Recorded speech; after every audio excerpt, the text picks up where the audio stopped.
अस्सलाम वालेकुम, I am Tanzila Khanam and this is psychology basics intermediate lectures of psychology.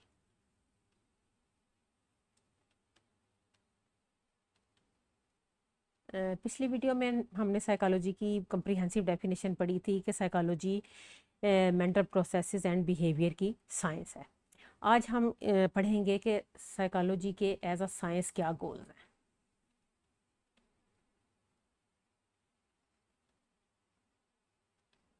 इसके लिए पहले हमें ये देखना पड़ेगा कि जो साइकोलॉजी है वो क्लेम करती है कि वो एक साइंस है, तो ऐसी कौन सी कैरेक्टरिस्टिक हैं जो कि साइंस की या साइंटिफिक मेथड की, जिनको हम स्टडी करेंगे और उसके बाद हम देखेंगे कि क्या ये कैरेक्टरिस्टिक या क्वालिटीज़ साइकोलॉजी में मौजूद हैं जो कि इसके क्लेम को प्रूव करती हैं कि साइकोलॉजी एक साइंस है।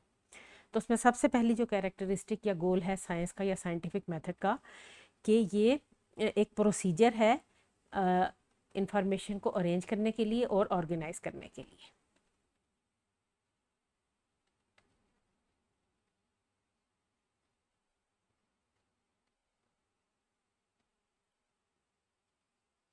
सेकंड कैरेक्टरिस्टिक या सेकंड गोल है कि इन इंफॉर्मेशन को हम फैक्ट्स कहते हैं, जिनको हम इकट्ठा करते हैं और इनको हम कंट्रोल्ड कंडीशंस के अंदर हम स्टडी करते हैं।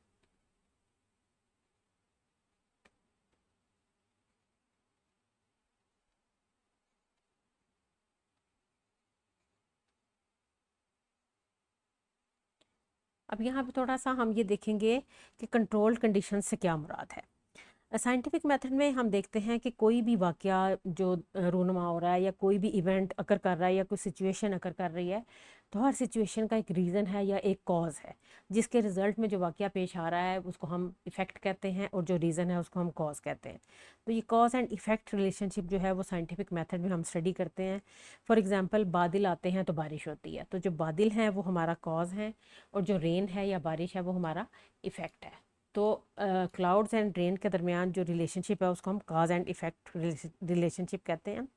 और इसमें कंट्रोल ऑफ कंडीशंस का मतलब है कि काज और इफ़ेक्ट के अलावा जो दूसरे तमाम फैक्टर्स या दूसरे तमाम वेरिएबल्स जो हैं उनको कंट्रोल में रखा जाता है, कांस्टेंट रखा जाता है या सेम रखा जाता है, ताकि हम ये बता सकें कि जो इफ़ेक्ट आया है वो इसी कॉज की वजह से आया है जिसको हम स्टडी कर रहे थे।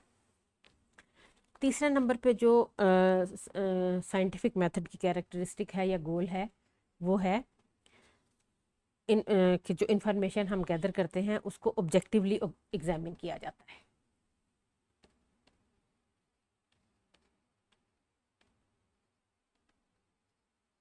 इसमें साइंटिस्ट की या एक्सपेरिमेंटर की या वो इंसान जो तजर्बा कर रहा है उसकी सब्जेक्टिव ओपिनियन या उसकी ज़ाती राय जो है उसको हम नहीं देखते। जो set standards and rule science ने दिए हुए हैं उसके मुताबिक हम इंफॉर्मेशन को एग्जामिन करते हैं, मॉनिटर करते हैं या इवेल्यूएट करते हैं।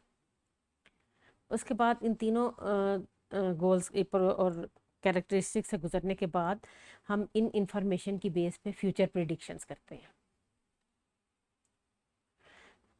ये इंफॉर्मेशन एक बेस प्रोवाइड करती हैं हमें फ्यूचर के मज़ीद फैक्ट्स को इकट्ठा करने के लिए।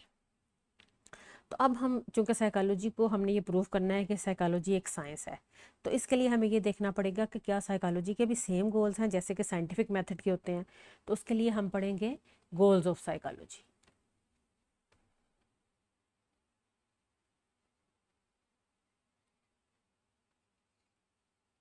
साइकोलॉजी का सबसे पहला गोल है डिस्क्रिप्शन ऑफ बिहेवियर।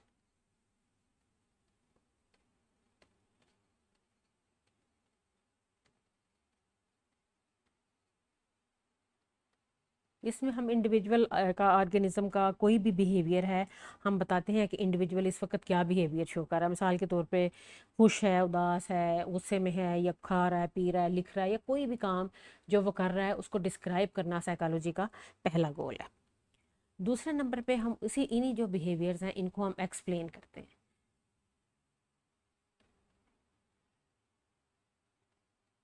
एक्सप्लेनेशन का मतलब ये है कि हम उसकी रीजंस बताते हैं कि अगर एक इंडिविजुअल जो है वो अगर खुश है तो क्यों खुश है, उसके खुश होने की वजूहत क्या हैं, रीजंस क्या हैं, कॉजेज़ क्या हैं। अगर वो रो रहा है तो ऐसी कौन सी चीज़ है, ऐसा कौन सा इवेंट है या ऐसा कौन सा वाक़या है जिसने उसको सैड कर दिया या वो रो रहा है। तो ये सारी जो एक्सप्लेनेशन है बिहेवियर की, रीजंस की, वो साइकोलॉजी का दूसरा गोल में आती हैं। द थर्ड वन इज़ कि जो वो सब कंडीशंस या फैक्टर्स या वेरिएबल्स जो कि बिहेवियर को इफ़ेक्ट कर रहे हैं उन सबको कंट्रोल करना।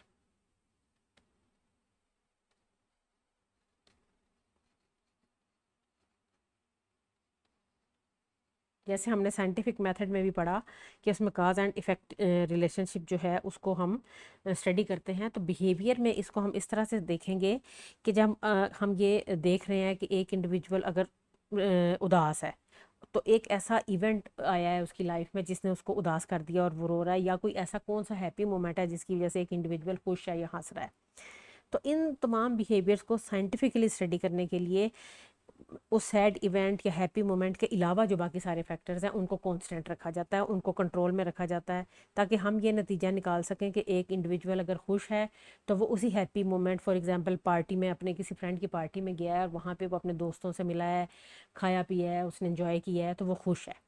इसके अलावा बाकी जो फैक्टर्स हैं उनको हम कांस्टेंट रखेंगे। मिसाल के तौर पे अगर हमने अगली दफ़ा, जैसे हम अगले गोल में पढ़ेंगे प्रेडिक्शन में, कि अगली दफ़ा हम देखेंगे कि वो इंडिविजुअल अगर उन्हीं दोस्तों में और उसी टाइप की पार्टी में जाता है तो वो खुश होगा।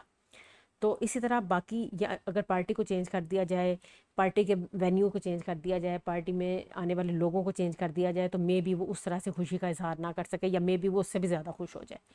तो हम इसलिए ये कहते हैं कि जो फैक्टर्स कॉज एंड इफ़ेक्ट के अलावा होते हैं उनको कांस्टेंट रखा जाता है, ताकि हम ये बता सकें कि जो रिज़ल्ट आ रहा है या जो इफ़ेक्ट आ रहा है वो वाकई इसी रीज़न या कॉज की वजह से है जिसको हम स्टडी करना चाह रहे हैं। तो इस तरह से इनको हम बाकी जो फैक्टर्स हैं उनको कंट्रोल में रखते हैं।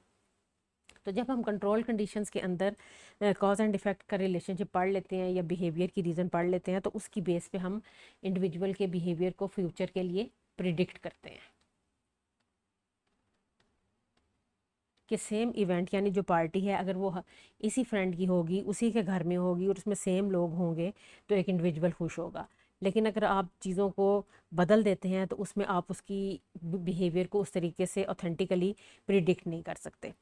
तो ये सारी वो चीज़ें हैं जो कि जिस तरह हमने देखा कि साइंटिफिक मेथड के भी यही गोल्स हैं और इसी तरह साइकोलॉजी के भी यही गोल हैं। तो यहाँ से हम साइकोलॉजी के इस प्रूफ को क्लेम करते हैं कि psychology is a science of mental processes and behaviour. Hope you found it helpful. If so, like and share my video and subscribe to my channel. Thanks for watching.